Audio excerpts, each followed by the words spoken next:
La pluie est de retour depuis octobre et de façon plus effective depuis novembre à Lubumbashi. Comme à chaque début de saison, les cours d'eau et les tranchées reçoivent des milliers de déchets. Les plus courants sont sans doute depuis des années les matières plastiques.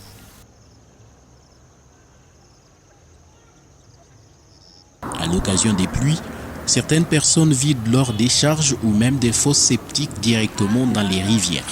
Serge, laveur de véhicules, a vu passer, charrié par des torrents, des déchets de tous ordres, des tranchées jusque dans la rivière Caravia, à côté de son lieu de travail. Ça nous a consterné de voir que la pluie a été une occasion pour certaines personnes de faire quoi? De jeter leurs poubelles au niveau de la rivière. Serge et ses compagnons essaient le mieux qu'ils peuvent pour mettre ces déchets de côté. Mais il demeure encore des déchets malgré tout sur le rivage. On sait qu'au niveau de la mairie, il y a eu un principe qui a été établi, genre par exemple creuser des trous au niveau de nos parcelles pour y jeter des immondices, tout cela reste. Mais on était consterné le matin quand on est arrivé que notre endroit de travail était bombé de plastique, matière plastique, tout ça et le reste. Beaucoup d'églises évangéliques viennent ici pour le baptême, explique Beta. Et même des enfants viennent se baigner dans la rivière, indique-t-il, pointant les dangers pour la santé. Les plastiques ainsi que d'autres déchets qui finissent dans les cours d'eau sont une source de pollution. Cela met en danger des écosystèmes qui y vivent, des poissons par exemple. Il y a des enfants qui viennent jouer ici, ils peuvent facilement prendre une bouteille sale, on ne sait pas si, même les camionneurs, quand ils pissent, c'est dans les bouteilles et ils en jettent comme ils en veulent. Dans une bouteille par exemple comme Yes, par exemple Énergie, vous pouvez trouver de la pisse. Un enfant peut facilement ramasser la bouteille et en boire par exemple, et puis donc c'est bizarre. Les plastiques qui se décomposent rapidement sous l'effet du soleil ou du vent continuent d'exister en tant qu'hôtels, en petites particules appelées microplastiques. Les poissons ainsi que d'autres organismes les ingèrent.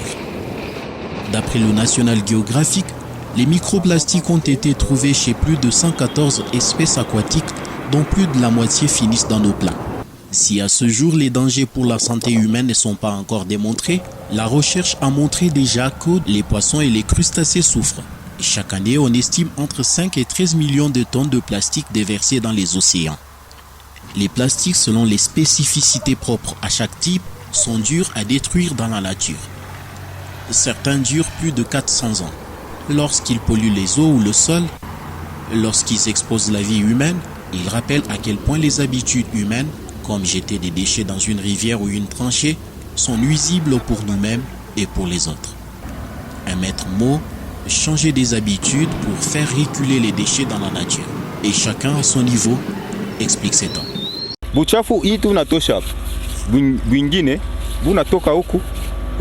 Les déchets que nous découvrons ici viennent de loin, plus haut en amont de la rivière.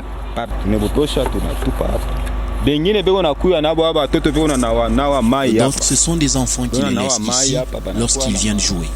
On ne peut pas tolérer la saleté à nos côtés, dit-il.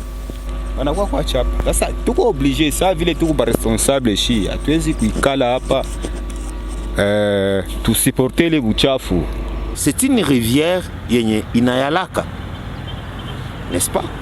Il y a des enfants. Tantôt là-bas, ils revenaient d'ici. Ils ont pêché. Ce sont des histoires qu'ils vont aller consommer, par exemple, à la maison. Et nous savons que le pain 1, la bouteille pain 1, elle se détériore très facilement et elle est dangereuse. On connaît le pain 1. C'est une bouteille dangereuse, n'est-ce pas? Et c'est dissous très facilement. Ça nuit aussi, par exemple, auparavant. Qu'est-ce qui s'est passé ici? C'était facile pour nous, par exemple, si on n'avait pas de travail, de pêcher à l'intérieur. Mais qu'est-ce qui se passe? On a tendance à croire que, par exemple, le poisson n'existe plus.